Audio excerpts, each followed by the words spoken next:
The story of Tenochtitlan is one of the most extraordinary in human history. When the Spanish conquistadors led by Hernán Cortés entered the city in 1519, many of them were literally left speechless. Bernal Díaz del Castillo, one of the soldiers present, wrote that it seemed like seeing the enchanted cities of chivalric tales. Before their eyes appeared a great metropolis built on water, with monumental temples, canals crossed by canoes, enormous markets, and a population that probably exceeded 100,000 inhabitants. For Europeans of the 16th century, accustomed to medieval cities that were often crowded and chaotic, Tenochtitlan seemed unbelievable. Yet this extraordinary city was the result of a relatively recent history. The Aztecs, or more precisely the Mexica, were not originally from the Valley of Mexico. According to their migration traditions, they came from a mythical place called Aztlán, probably located in northern Mexico, or representing the symbolic memory of a long migration process. The Mexica arrived in the Valley of Mexico during the 13th century, in a complex political environment dominated by several city-states and marked by the decline of the Toltec civilization.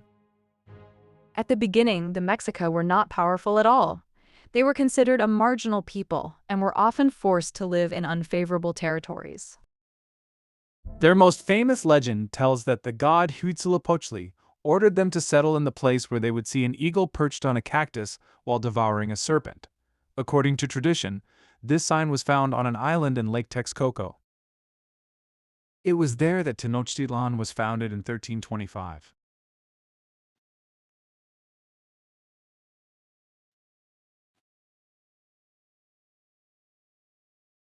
The choice of location seemed unlikely. Lake Texcoco was a vast lake area with marshy zones and natural islands. Building a great city in the middle of the water seemed like an impossible project. Yet this very environment became the key to the city's success. The Mexica developed an extraordinary agricultural system called chinampas, often described as floating gardens. In reality, these were artificial fields built with layers of mud, vegetation, and lake sediments, separated by canals.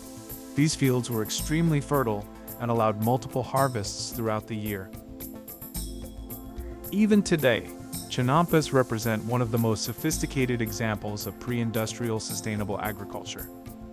Modern studies show that this system was capable of producing enormous quantities of food in relatively small spaces. Thanks to this innovation, Tenochtitlan was able to support a very large population. The city was designed with a remarkable urban organization. 3 great raised causeways connected the island to the mainland. Within the city, there was a network of canals that functioned as a system of water transportation. Canoes were one of the main means of travel. Neighborhoods were organized into community units called kalpalai, each with its own temples, schools, and agricultural lands.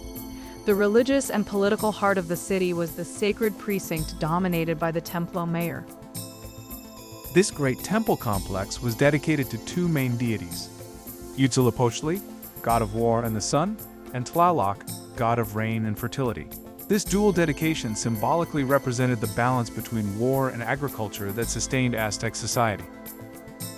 Around the Templo Mayor stood other temples, priestly schools, altars, and ceremonial platforms.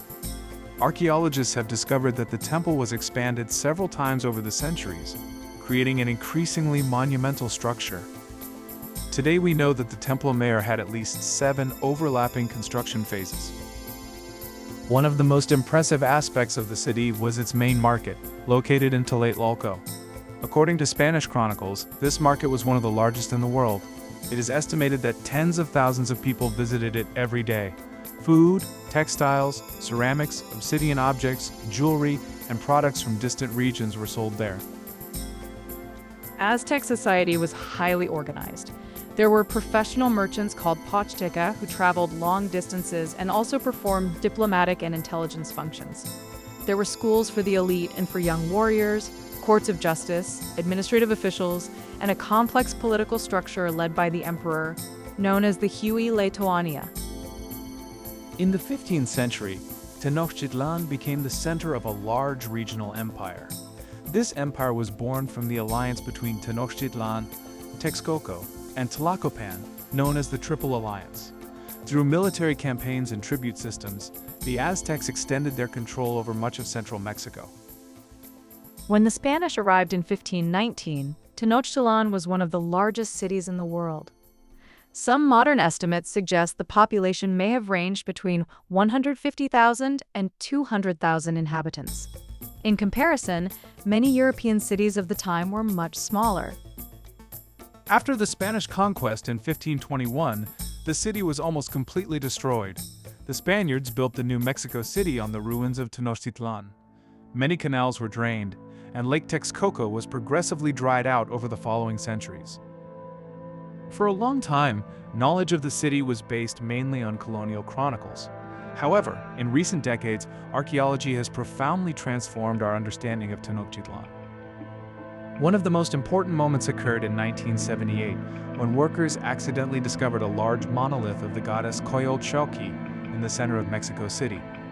This discovery led to the launch of the Great Templo Mayor archaeological project, which continues today. Excavations have uncovered hundreds of ritual offerings containing extraordinary objects, statues, jewelry, decorated skulls, obsidian knives, exotic animals, and materials from distant regions. These offerings demonstrate the vast commercial and symbolic networks of the Aztec Empire. Recent studies have also analyzed hundreds of obsidian objects found in the Templo Mayor.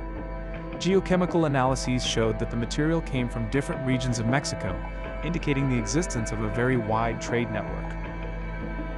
Another important discovery concerns the Tzompen, the great rack of skulls used in religious rituals. Excavations revealed monumental structures built with human skulls incorporated into the masonry. Bioarchaeological analyses showed that the victims included not only warriors, but also women and young individuals. In recent years, new technologies such as remote sensing, geochemistry, and DNA analysis have allowed scholars to reconstruct the daily life of the city with increasing precision. The natural environment of the Valley of Mexico has also been the subject of extensive studies.